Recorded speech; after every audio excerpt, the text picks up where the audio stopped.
final video here in section 4.1, let's talk about measuring error and estimating error. So as before, our error is going to be the change in f minus this is our estimate of the change in f. And so we have something called an error bound, which says that the error, the absolute value of the error, is less than or equal to 1/2 times k times the change in x squared, where what is this k? K is some value. It's the maximum value of the absolute value of the second derivative on the interval from a to a plus delta x, or if delta x is small, delta x is negative, so a plus delta x is smaller than a, it would be this interval. So we're not going to prove this, but I'll just point out what's the meaning here, why does this make sense. So there's two things here. Number one, the error is less than or equal to something times the change in x squared. So this says that as we make delta x smaller and smaller, the error gets a lot smaller. The error gets, for every, because we're squaring that. So if delta x, we're thinking, if let's say that delta x is 0.01, delta x squared is 0.0001. So making delta x small makes delta x squared really small.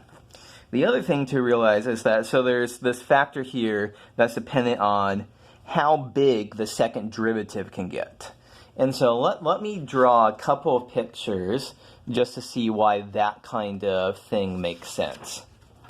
So let me draw the following two pictures for, let's say that this is f of x, and let's say that this is g of x.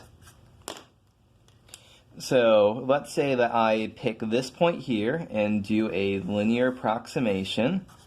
And let's say I pick this point here and I do a linear approximation. So a question to ask, where is the error going to be the bigger if we move a corresponding, move the same distance away from each point? So let's say we move over this far. There's our error. That little green mark is our error. We move over the same distance. Maybe that's our error. Error. Error.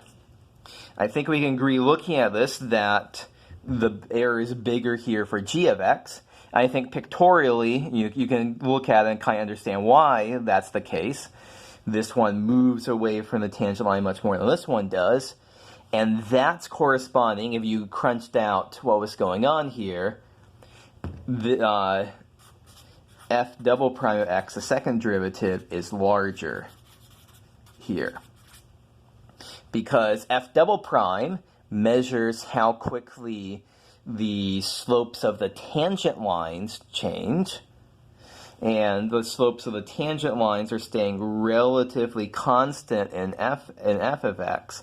The slopes of the tangent line are changing drastically in g of x. So that gives some intuition as to where this error bound comes from. Now, we're not going to prove it. In fact, this is something that comes up in chapter 10, which is in 152, so you can look at it there. But for the time being, it's reassuring to know that there are some ways that we can compute just how big of an error we end up with. And that's a wrap on section 4.1.